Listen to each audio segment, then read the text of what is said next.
Vous êtes le chef du service de néphrologie à la Pitié-Salpêtrière à Paris. Rentrée des professeurs aujourd'hui, rentrée des élèves demain. Est-ce que vous êtes inquiet? Ah oui, tout à fait, oui, c'est une rentrée à risque parce que le virus circule beaucoup chez les enfants, c'est eux qui ont les taux de contamination maintenant les plus élevés. Évidemment les 0-12 ans puisqu'ils n'ont pas été vaccinés, mais même au-dessus. On sait qu'il va y avoir évidemment un énorme brassage et que c'est une source de contamination et des enfants et des adultes. Les derniers chiffres de la vaccination chez les professeurs, c'est 78% qui seraient carrément vaccinés et 11% qui sont encore en cours de vaccin. Est-ce que c'est satisfaisant ? Ça l'est puisque si vous prenez au niveau national, ils sont au-dessus de la moyenne nationale. On est à peu près à 83-84% pour les primo et doublement vaccinés au niveau national, pour ceux éligibles bien sûr.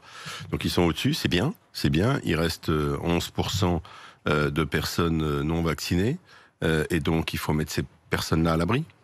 Les mettre à l'abri, ça veut dire quoi?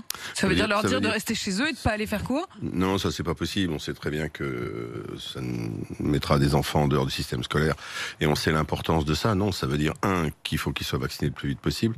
Et la deuxième chose, c'est qu'il faut que des mesures dans les écoles soient prises avec des mesures qui sont aération. Et puis, tester. Mais on a quand même l'impression que ça a été un vaste fiasco. On nous avait parlé des autotests. Oui, franchement, j'ai pas l'impression que ça soit rentré dans les habitudes. Pas du tout. Et le déploiement qui est prévu est évidemment extrêmement insuffisant.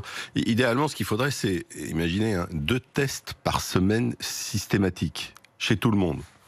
À la limite, si on prend la modélisation de notre épidémiologiste, Madame Colidi, allez, on va dire, si on testait au moins 50% des enfants en rotation, ce serait pas mal.